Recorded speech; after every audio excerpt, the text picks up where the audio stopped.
It's wonderful to speak to you again. I've had a ton to think about since our last time. I can't believe how many people I've told about the mind, soul, spirit connection, about being angry, being sad, and then just wanting to have a little fun. I was telling that to my family all through the break and stuff. I really think it's a great way to process your feelings, you know? So is there anything that you wanted to talk about, or did you just kind of want to jump into the questions right now? See, to me, it's more important in terms of understanding who you are. In other words, the whole spiritual journey is supposedly discover who I am, who that person inside is. And so what I'm saying is there's not one person in there. There are three different persons, three different people. There's a soul, the most sensitive part of who you are, and that soul has an agenda that's different than this Father God or your spirit. Her agenda is love because that's her, you might say, divine essence. Remember, you're God. It seems incredible. People believe, everything's God, I'm God, we're all God. But it's a belief, it's an abstraction. It's not visceral. They don't feel like they're God. They feel anything but God. But in fact, when you peel away all the layers of that ego onion, what's left is God, and you know it. But God has been divided into three parts. This is in order to give you self awareness. It's what distinguishes humans from the rest of creation. The rest of creation, it's in a moment to moment experience of now. Humans are not. Humans have stepped out of creation. They've stepped out of now. They've stepped out of God. And the way that was done was through veils, veils of separation. And you can feel these veils when you're sad. Your soul is slipping into a veil. The more your soul slips into that veil, the more separate you're going to feel from everyone and everything around you. The more your soul is in essence, that is, if you fall in love, well, suddenly your whole world is transformed. What was all death and gloomy a moment before is suddenly all bright and roses and white picket fences. And of course, it's a dream, but it's not entirely a dream. The soul, she's the dreamer inside. It's what she does best. And we consider the soul as being weak and helpless. People hate their soul, but she's a part of God. She is not as weak and helpless as she's made out to be. And I give you, when you fall in love, that is your soul. And your soul is creating, she's generating a dream and projecting that on someone. And it is so powerful that this rational Father God up here, he can't dislodge her. He can't dislodge her with logic. And he's powerful. But the soul, her power to dream, it's unequaled. And as far as manifesting in your life, she is a big part of that. But most of her dreams are dreams of negative dreams, dreams of lovelessness, dreams of loneliness, of isolation. And those are the ego dreams provided by the veil.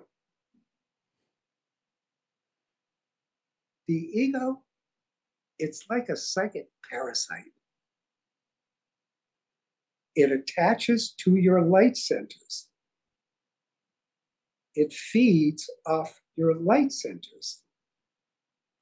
When your soul is slipping into sadness and is so familiar. The ego, attached to that soul, light center, is feeding off of her. It has to feed off her because the ego cannot exist without her, without the spirit, without these light centers. It's a parasite. So your soul, your love center, and you know what happens when she falls in love, what that does to your body. Your whole body radiates. It is so powerful. I do like to think of it in that way because, for example, if you take any sort of, I don't know, racism, bigotry, whatever the ego would hate, and then you fall in love with that which you hate, it almost like negates every bit of logic because the love supersedes your need to be angry at the world. Exactly. And love nourishes. Love connects, love nourishes. The ego disconnects. The ego, it's a death. It's a walking death. This soul, this is the part of consciousness that connects to the body. This is why the soul and her experiences are so much more connected to the physical body. Sexuality, it's all involved with the soul because the soul connects to the physical body.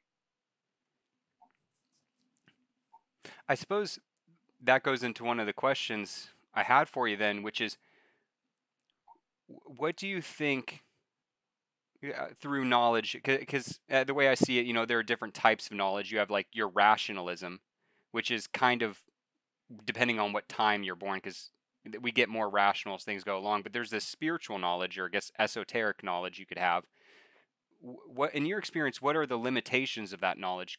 Is it just to aspire to understand more, or is there some sort of like transcendence we could achieve with that? Because if the soul's connected to our body, I imagine there's some way to enhance or train that.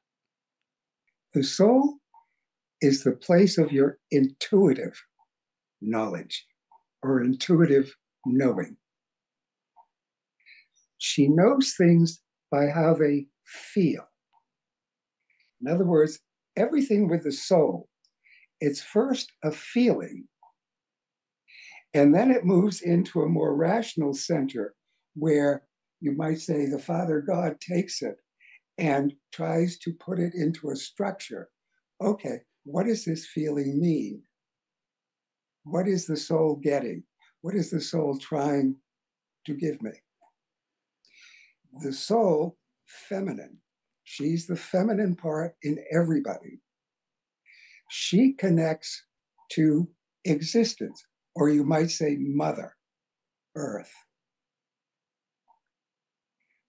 So the soul connects to a greater intuitive wisdom that goes beyond what you can intellectually understand. And your path in this life is best found through the soul. That is intuitively. This feels right. This doesn't feel right. I cannot tell you why this feels right. All I know is this path feels right to me. Is that connectedness of feeling right and going on a better life path?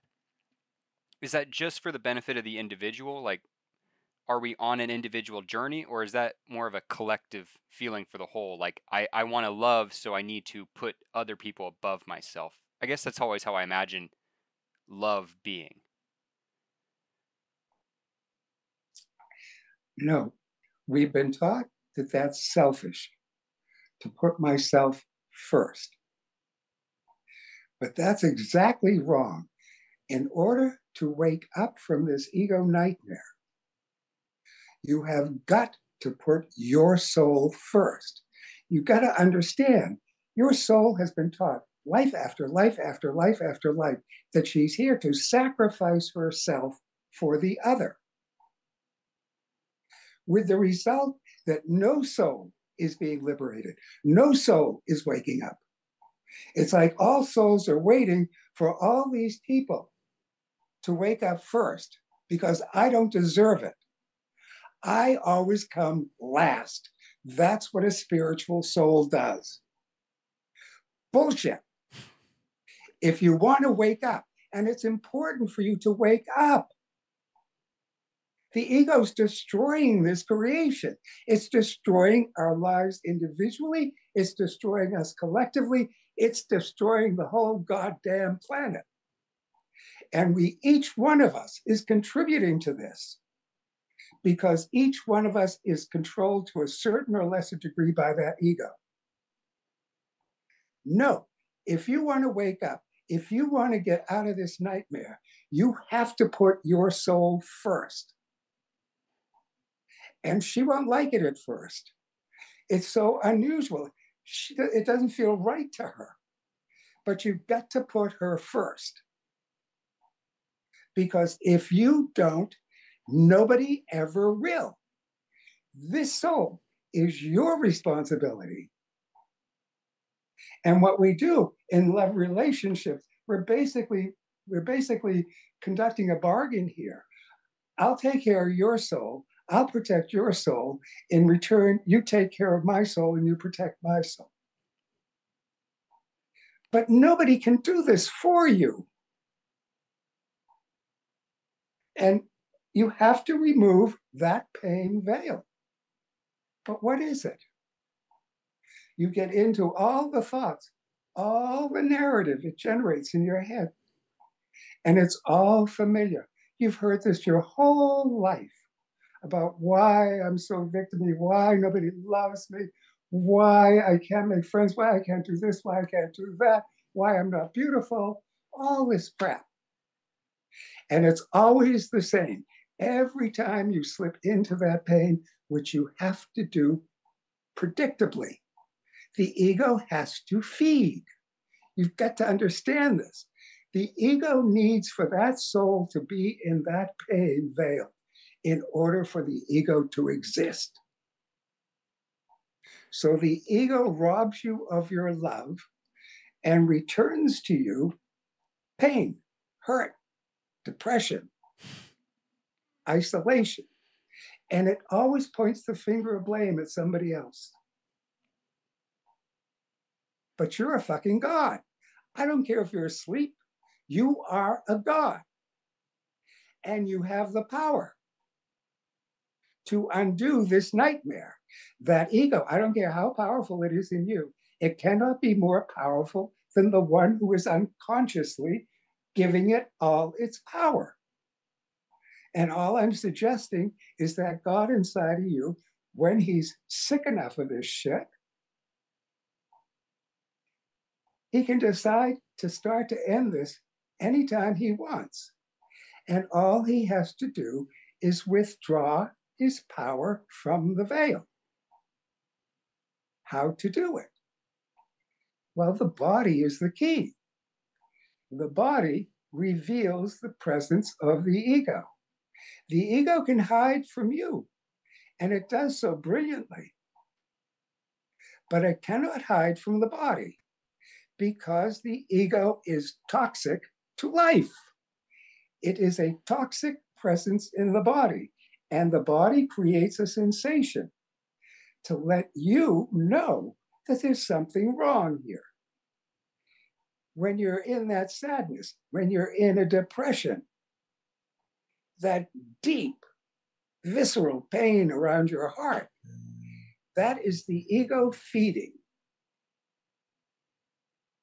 And where are you? Are you aware of that? No, no, no. Your awareness is up here, going over that negative narrative over and over and over and over again, as though you're going to find some solution there. Well, there's no solution there. That's the distraction. Your awareness. Whatever you give awareness to, you are giving energy to. Wherever you focus your awareness, you are giving energy. You get lost in the veil. Sorry.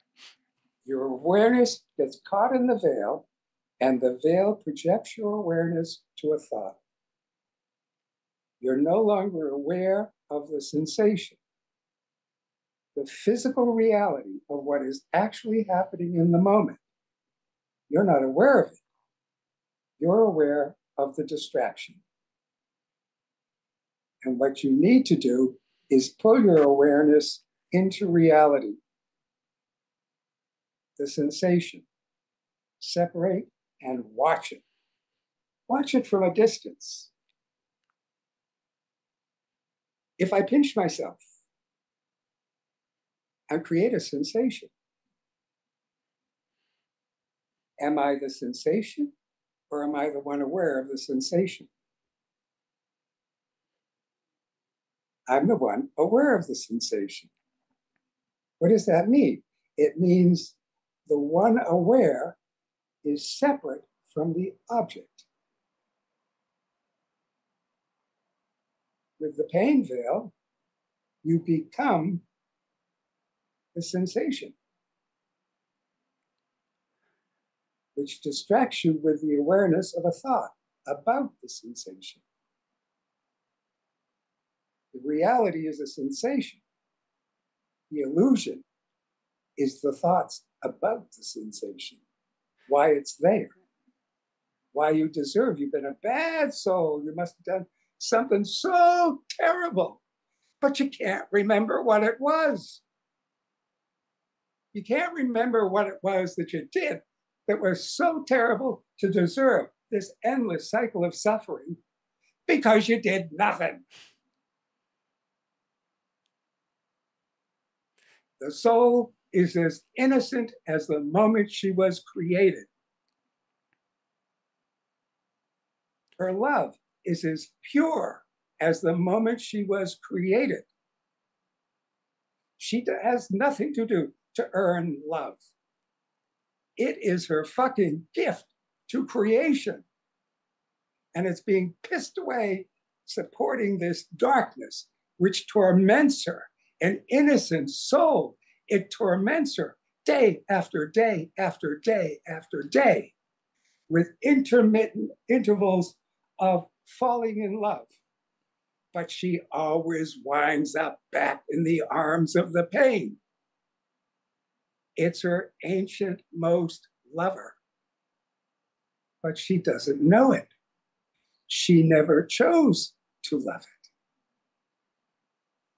But her love is so pure, it is so unconditional, that the first thing that love encounters as it seeks to move into the world is a veil, a wall. She's unconditionally loving the veil. When she tries to love anybody outside of the veil puts so many conditions on that love that nobody, but nobody, can fulfill them. They're not meant to. They're all meant to fail, so that she winds up back in the arms of the pain. It's her ancient most lover. So, is this a cycle people should aspire to break from, or is this kind of an inevitability that you have to handle? You know, because if we're trying to get on a better life path, I assume from what you're saying, if the soul always ends up back in the pain of her lover, that there's no need to try and entirely dissolve that ego, because it's just going to come back. No, no, no, no, no. No, no, no. You dissolve it, and it's gone forever. You stop feeding it, and it starts to die. It doesn't die willingly. That's the battle. That's the inner work. But once your God understands the secret of how to defeat this, nothing can stop him. Once he applies his will, once he makes liberation from this nightmare his top priority, he doesn't have to give up anything. Just whatever priorities he has in life, everything falls down a notch. This becomes the top priority because if he succeeds in this, he succeeds in life, and he ends this endless cycle of birth, suffering, and death and moves on. So when it comes to the human experience, I suppose is there a grander, or at least in your research, is there a grander how should I say this? A grander scheme to all this as to why we were put in place to battle that ego? Or is it kind of like a natural consequence of consciousness? It's an evolutionary step. Before this evolutionary step, God was evolving unconsciously. With humans, the evolutionary step is for God. See, in order for a fish to know it's in water, the fish has to be removed from the water. In order for God to know who he is, he's got to be removed from the ocean of God. So your God is moving separately in this God creation. So the trick is for this God to wake up now, to wake up knowing he is God. And in that moment that he awakens, in that moment when he suddenly sees reality, he also sees it's all God. In other words, everything on the journey, you're moving towards God. You want to find God. Simple. You find God. And what do you find? It's all God. What does that mean? It means there's nothing special about God. If everything's God, there can't be anything special about God. And yet, here I am. Well, what's so special about me? The only thing special about me is I know I'm God. I don't know what that specialness gives me, but it's not so much special as it's rare. And it needs to become so common that if you want this society to transform, and it's really late in the game for that, it's headed for catastrophe. The only way to do it is to transform yourself. It's the only thing you can do that will actually have an effect. If that effect is only that I am no longer projecting anger into the ether, I am no longer projecting dark pain into the ether, I am no longer projecting fear into the ether. And the ether is so saturated with this. It's wars are bound to happen. People are coming unglued. The ether is so saturated with this negativity, with this death. And the ego, it is not a very stable structure. You, on the other hand, you form a triangle. God, soul, spirit. A triangle. the most stable structure there is. When you're awake, when these three centers are awake and operating in unison instead of at odds with one another, you're in the most stable structure you have ever known. The ego is the opposite of you. The ego is this. It's an inverted triangle. I can't do it here. It's an inverted triangle, which is the most unstable structure. So here you are. Your essence is stable. Your essence is how to put it? Your essence disappears in this unstable illusion. And the more you are lost in the veils, the more unstable and dangerous you become. The more light you are, the more stable and harmonious you are. The more dark you are, the more unstable and dangerous you are. And it all depends on how much of me is here as opposed to the ego. How much love light do I have as opposed to pain? How much trust light do I have as opposed to fear and insecurity? How much truth do I have as opposed to lies and deranged thinking?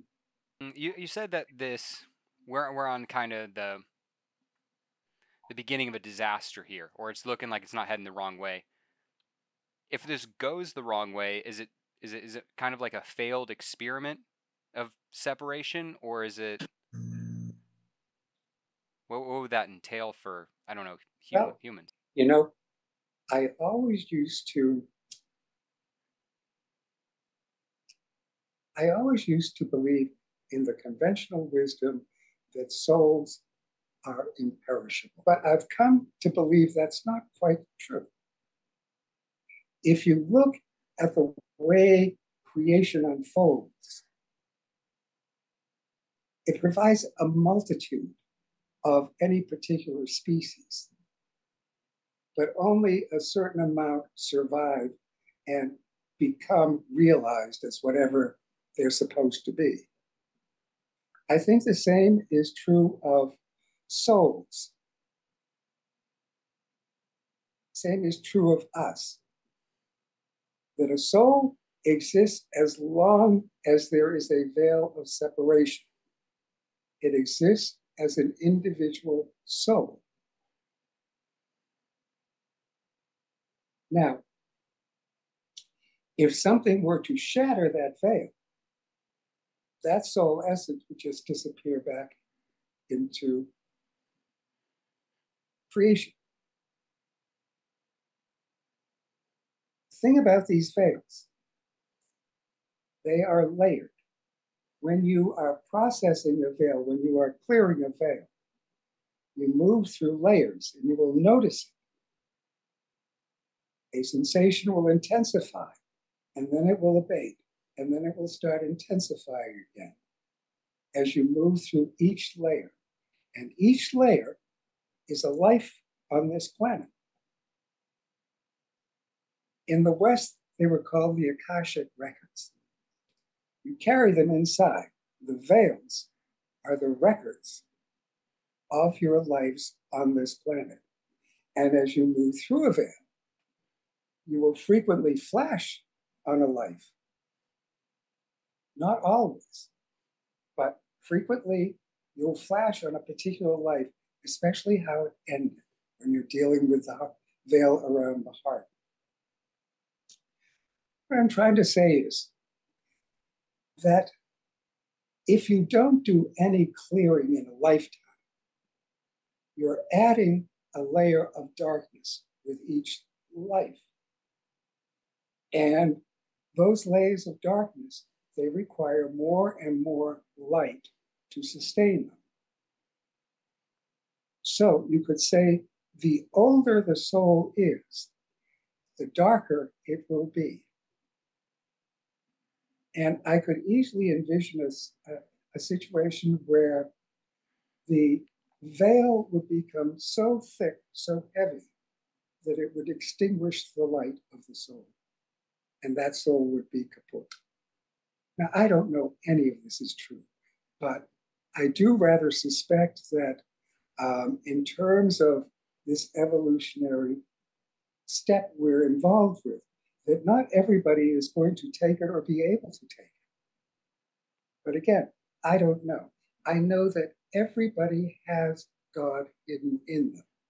Everybody has the potential to undo this nightmare. I guess, But also, people have varying degrees of darkness and light. You've got to have some free available light to work with.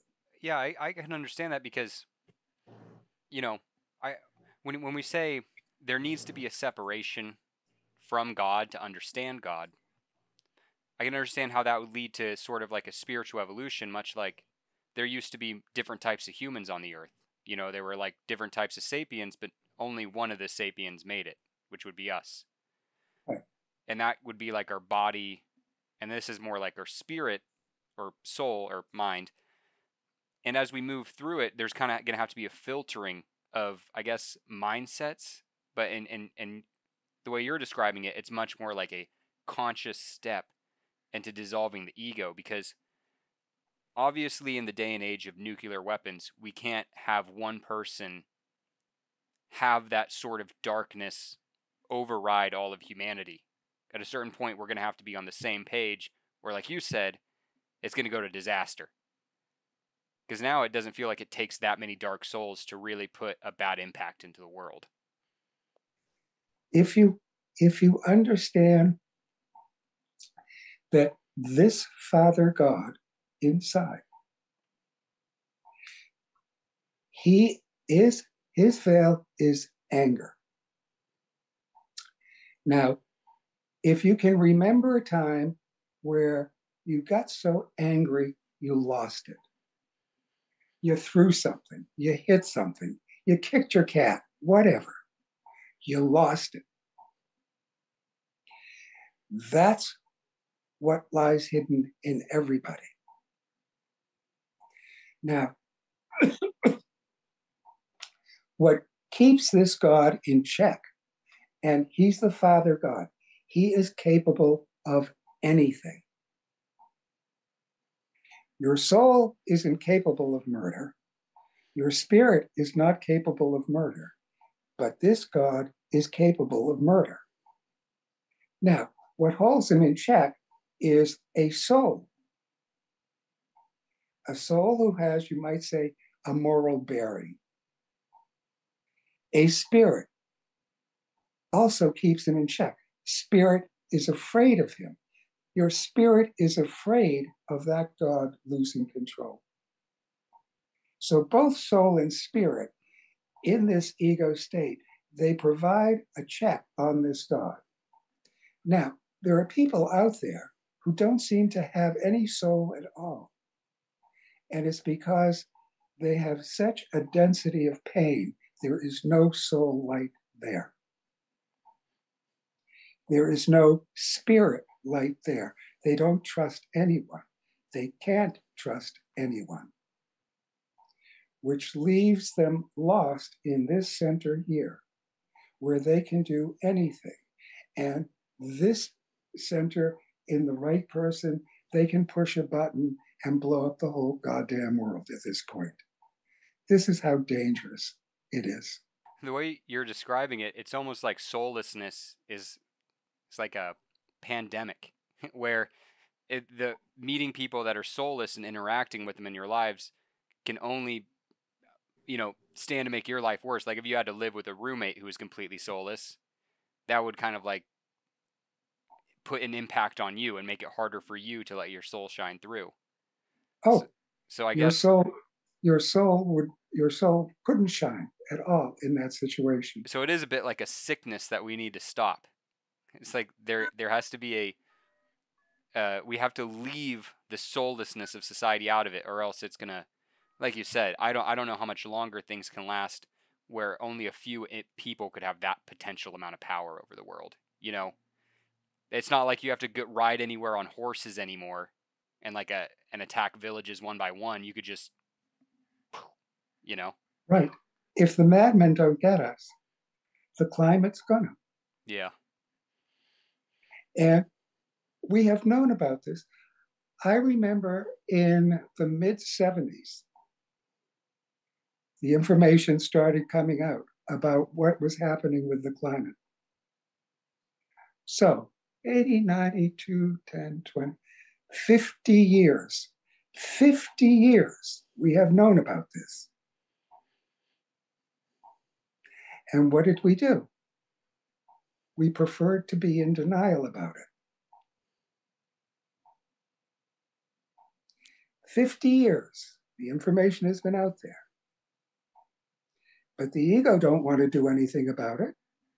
Because we'll have to take less. Can't leech off something if you start giving. Dumb Zoom wants me to pay a lot of money, but not gonna give him money. We good? Yeah, we're good for another 40 minutes. I got 3 questions I really want to ask you. Okay. 3 All questions. right. First Okay. one kind of goes back to what we were talking about. So we're talking about multiple life paths and that you can choose to illuminate yourself more or you can choose to go further into the layering. What are your thoughts on free will? Is it entirely free will or is there some sort of like predestination of why you are who you are? There is some free will. But if you think of existence as this incredible painting, huge, incredible painting, and there's a place for you in this painting. Think of it like a puzzle. It's cut into pieces of puzzle, and you're one of the pieces of the puzzle. And existence is flowing along, and there you are. You're not quite fitting where you should be, or it doesn't feel like you're kind of fitting where you should be. Because when you fit right in where you should be, you flow. Existence flows you. You don't have to make any effort anymore. So, so what I would say is fate is the flow of existence. You're caught in the flow of existence, and it's leading you in certain directions. Now, within that, you have a certain amount of free will. But it's not absolute. No, not absolute. And as you clear the veils, you start to find your place. It's not that you find it, it's that you start to slip into it. It's like the ego, it's false. The ego, it's like the ego is a false imitation of you. The ego is pretending to be human, and it does a terrible job of it. You can see the outer more superficial layers where just when you're interacting with people and you're suddenly aware of, Jesus, I am such a phony in this moment.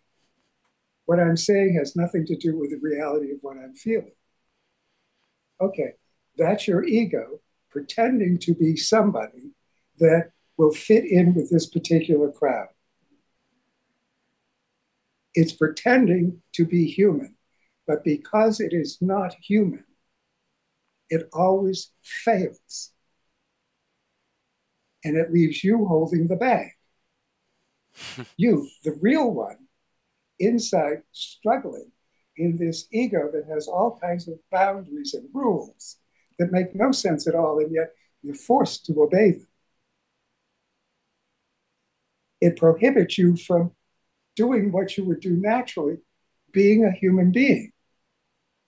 No, it forces you into this false identity of pretending to be human when the ego is anything but human.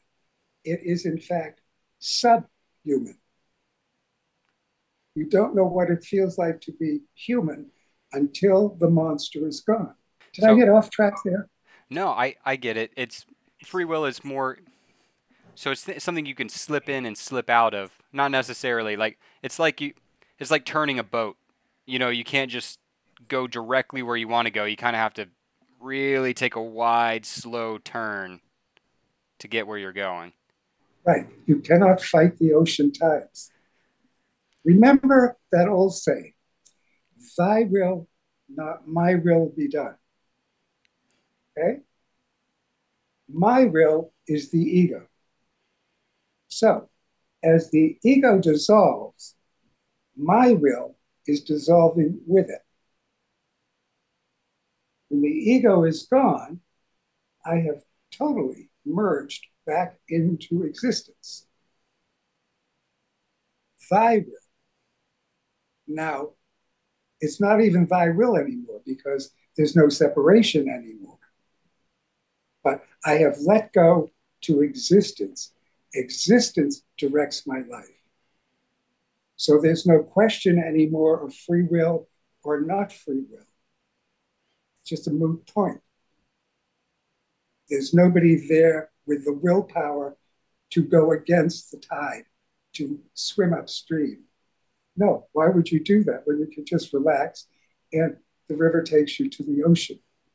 Well, yeah, I get that because we are kind of bound to nature. You know, like there's a bigger aspect to all of this, and as above, so below. We want to think that, you know, look at someone like Alexander the Great, who almost ruled the world, and we want to go, could I rule the world if I wanted to? And the answer is probably not, because in nature, you weren't born at the right place, the right time. You can only live more within your soul or deeper envelop yourself into this like ego that just wants to take, take, take.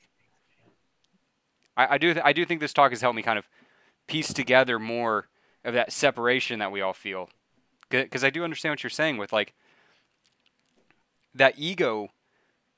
It wants to like almost pull you into to just what's best for you and not what's best for your growth. You know, it's kind of like you want immediate rewards all the time. When in reality, I don't think that's a smart way to live your life. And in fact, probably gets you into a dark place if you're just always going for immediate rewards. Three light centers. Now, everybody over a course of many lifetimes has learned to prefer one light center over another. So, the majority of people prefer being in the spirit center. It's light, it's playful, it's active. Just wants to have fun. Give me a job that has some kind of meaning to it. Uh, Basically, I don't want to be in charge of anything. I don't want to be in charge of anyone. I just want to be a free spirit and live my life. Majority of people prefer the spirit center and operate from spirit center, occasionally getting into God when they're pushed to the edge, or into the soul when they're hit with some emotional drama. Some people have learned to prefer their soul. So I would call those people soul centered. They tend to work in healthcare, teaching, tend to be females, tend to be in the center more. And then there are people who live most of their life in the God center. These are the people that you could say are meant to be in positions of authority. Now, in the ego, of course, uh, they always they always get incredibly out of balance and corrupted by power. But it's as though existence provides exactly what we need in the proportions we need it. As though if everybody were awake, you would have certain people naturally fitting into positions of authority.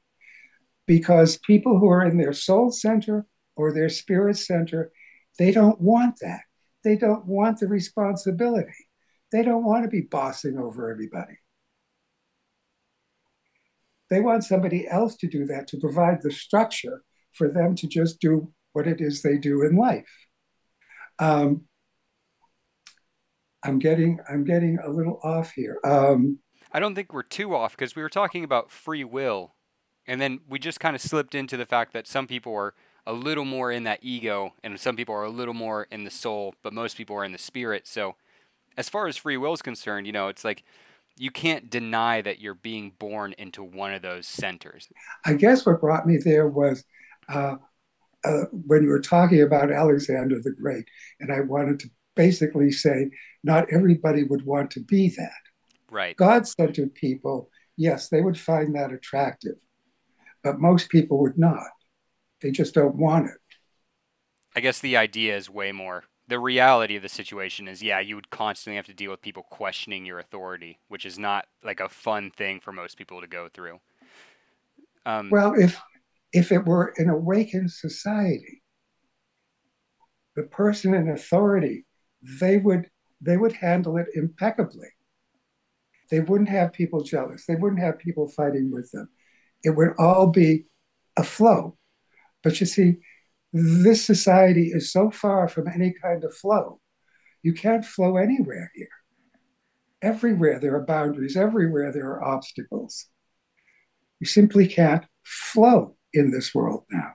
the amount of food we throw away is disgusting because and I can't take it home. Like if we have a million things left over, I can't take it and go to a homeless shelter and give it to them. I'll be federally charged. But I can throw it into a trash where rats will eat it.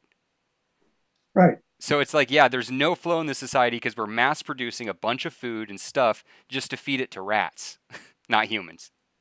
right, right. Yeah, that's sad. I got two more questions, and they're probably just going to be a little more centered on you.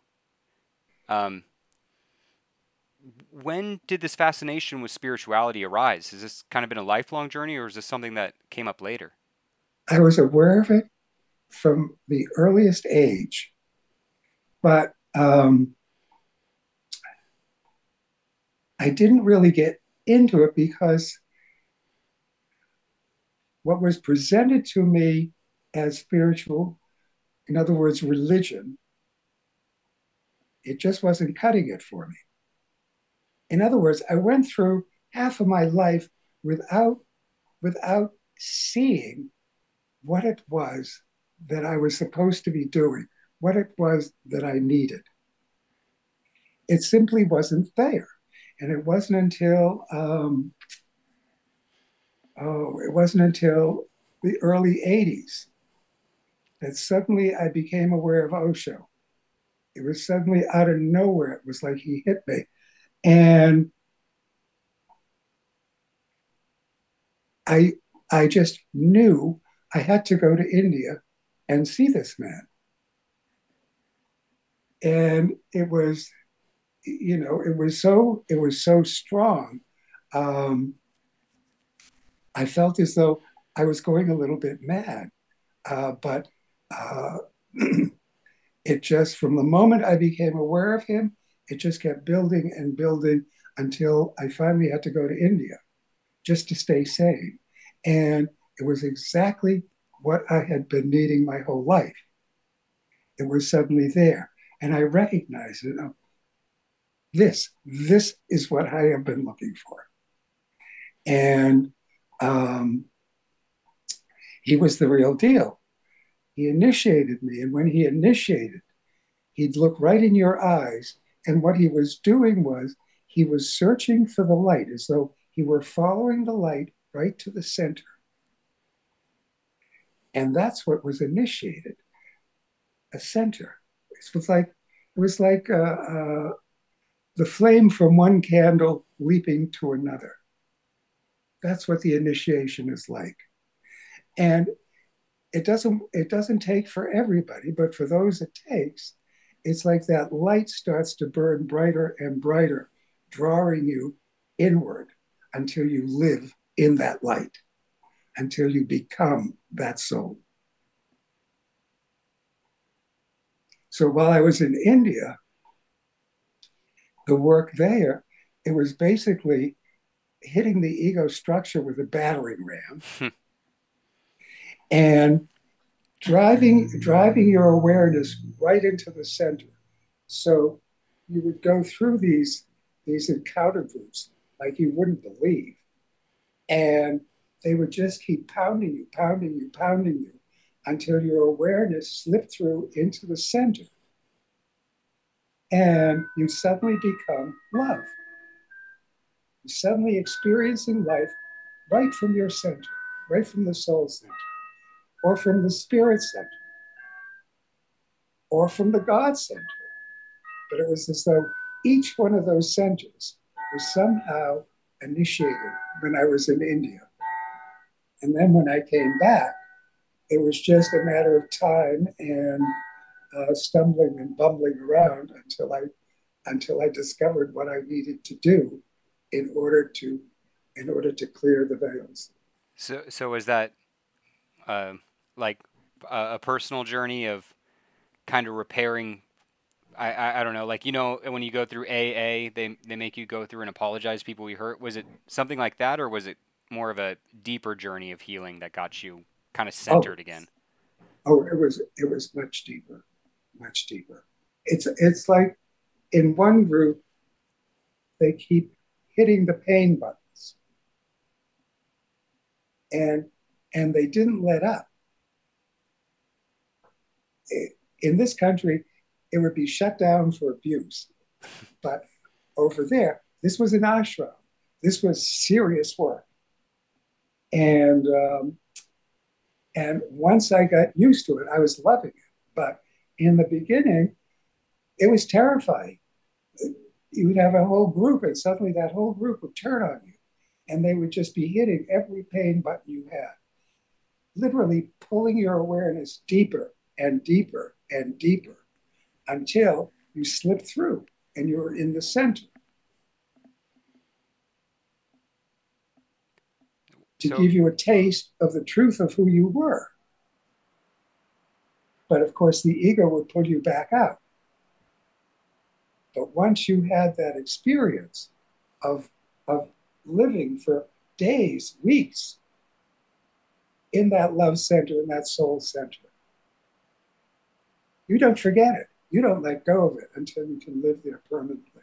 it's really resonating with me, and I remember one of the tropes I never liked growing up in stories and books that I read is when kind of it came down to the end of it was like all that was needed was love. Or like the answer was love all along, but as I go through life, the irony of it is that I'm finding that is the actual answer. Is that if people want to be fixed, they just need to spend more time in a loving environment that shows them they're capable of receiving that love. Yes. The other thing the other thing I learned early on in these groups was they would not give attention to your pain.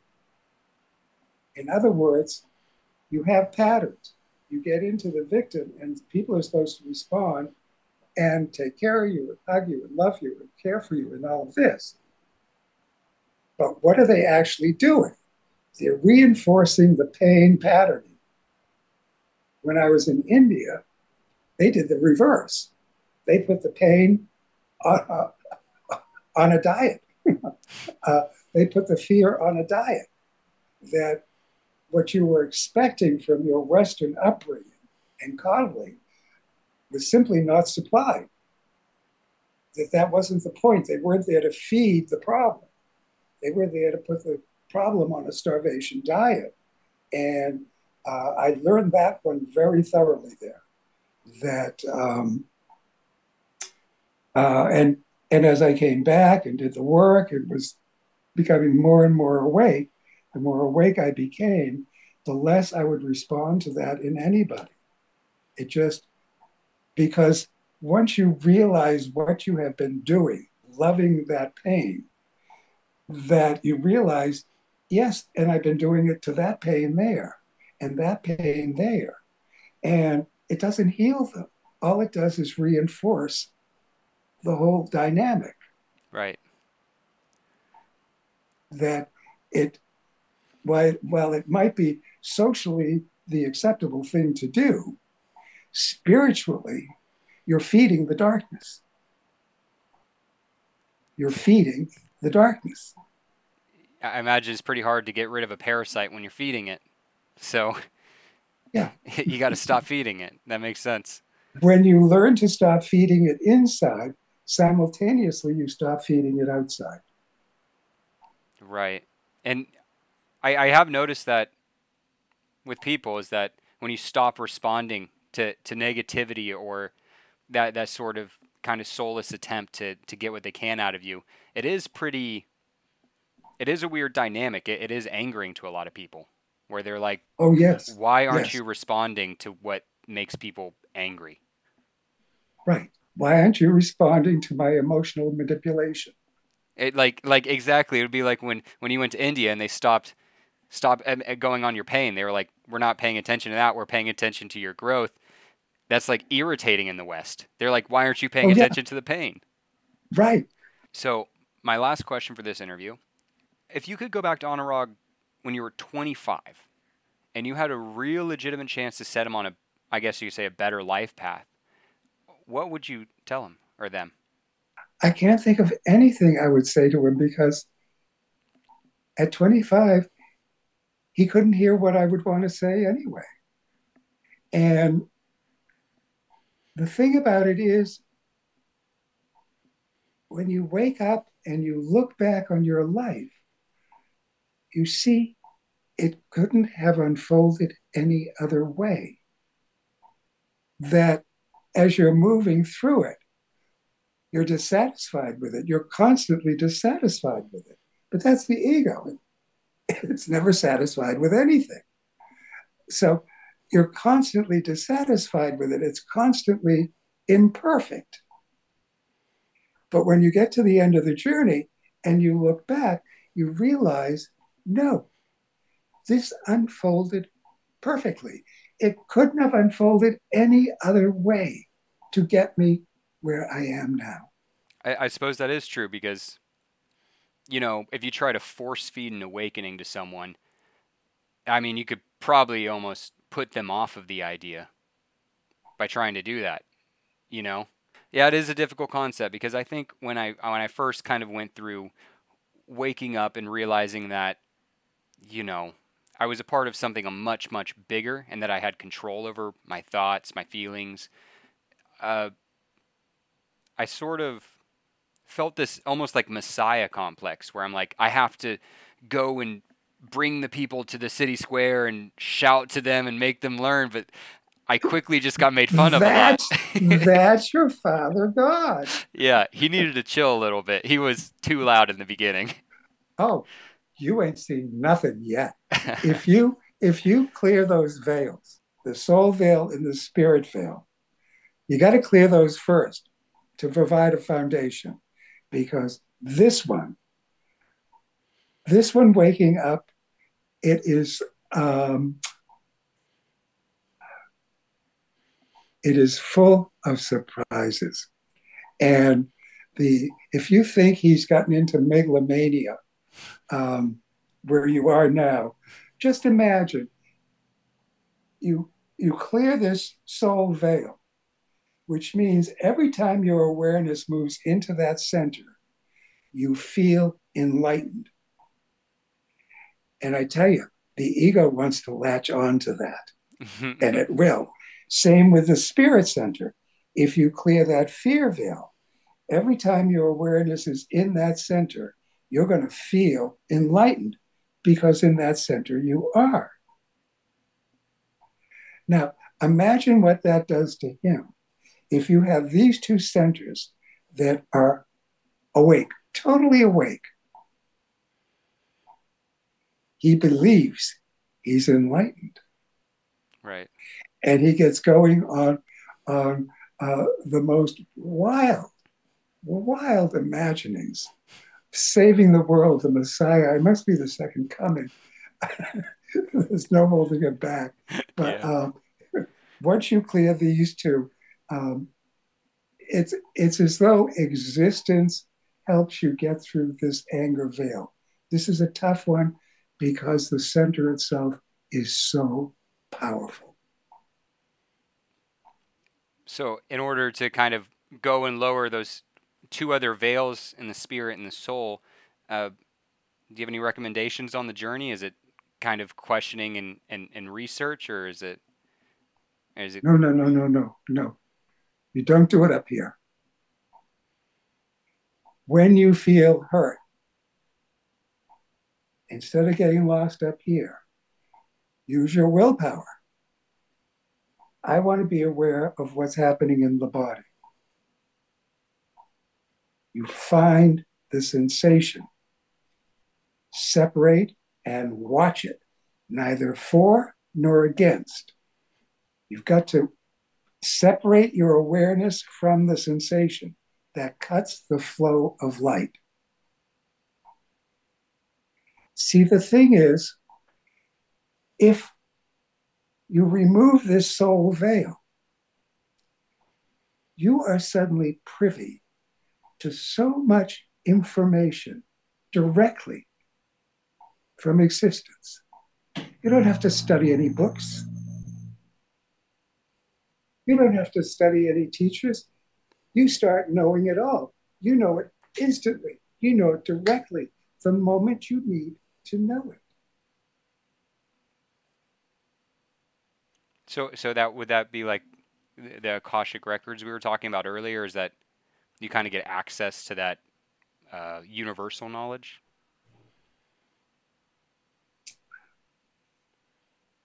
You know how God was reputed to be an all knowing God? He is. When you're awake, when this center is awake, you become an all knowing God. Now, that doesn't mean that you have this encyclopedic knowledge available. Anything you want, it's right there at your fingertips. No, no, no, no, no. What it means is that I know what I need to know in the moment I need to know it. I guess that's beautiful. I guess it's like you were saying earlier, like if you could relive your life or go back to when you were 25, there's not really any other way it could have gone. And I guess the same with knowledge. Like it's not like you have access to everything and you can change everything, but rather it's just going to kind of unfold how it's going to unfold, which is disheartening in some ways because it's like I'm not ever going to rule the world, but it's enlightening in others because it's like I don't got to put so much pressure on myself. Awake, you're able to relax into the moment. All kinds of death and all kinds of craziness happening all over the place. But the reality is that in this one moment of time, the only moment that exists, I look around and I'm perfectly safe.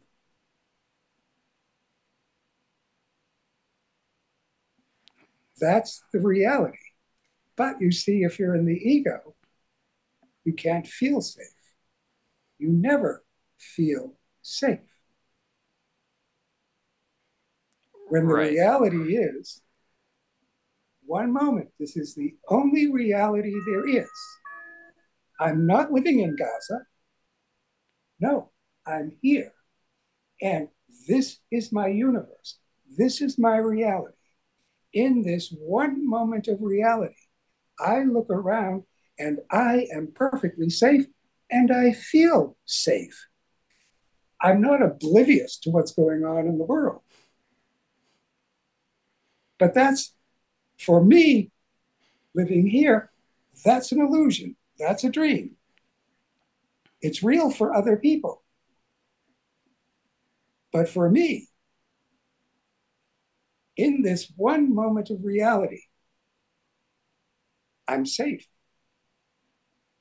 But if I have an ego veil of fear around my tummy, I will never, ever feel safe because I'm not living in reality. You have a Siamese cat. Oh, My favorite cat of yeah. all my life was a He's Siamese. he's a beautiful boy. I saved Yeah. him.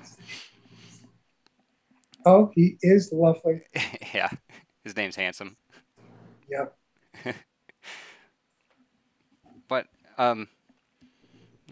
going back to what you're saying, I'm glad we could, I'm glad that we had some time between our first talk and then the actual interview, because I do think it gave me a lot of time to digest. When you first talked to me, I was like, this is the first time I've talked to someone that's like really knowledgeable on what I'm looking to research. Yes. And it's a shame I couldn't get a hold of your book yet, but I've been switching jobs and the world's been crazy. But next time, I'm really excited to get into the more specifics, because, you know, especially when you're talking about how we interact in this reality and that separation energy, I guess the need to leech off other things can interject in being available and being loving.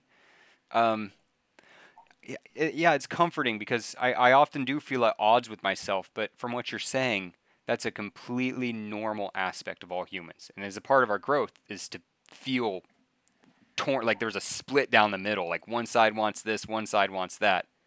And I got to kind of win it out. You do that by removing the veils. Then the parts of you that the ego holds split and in conflict, they merge back together. And you start to experience yourself as one. That when I'm faced with a decision, I make the decision, and there's no part of me holding back, doubting. No, I am one. I'm no longer split. As long as the ego splits your consciousness into three parts, you will be conflicted and never on the same page with yourself. It's impossible. That's beautifully said. I'm excited. You're quite the poet with your words, and you're so self-assured. Thank you. You have a spiritual connection. Connected? Connection There's an almost spiritual connection. that transcends the physical realm. Spiritually. Spiritually. It's spiritual. Personal and spiritual growth.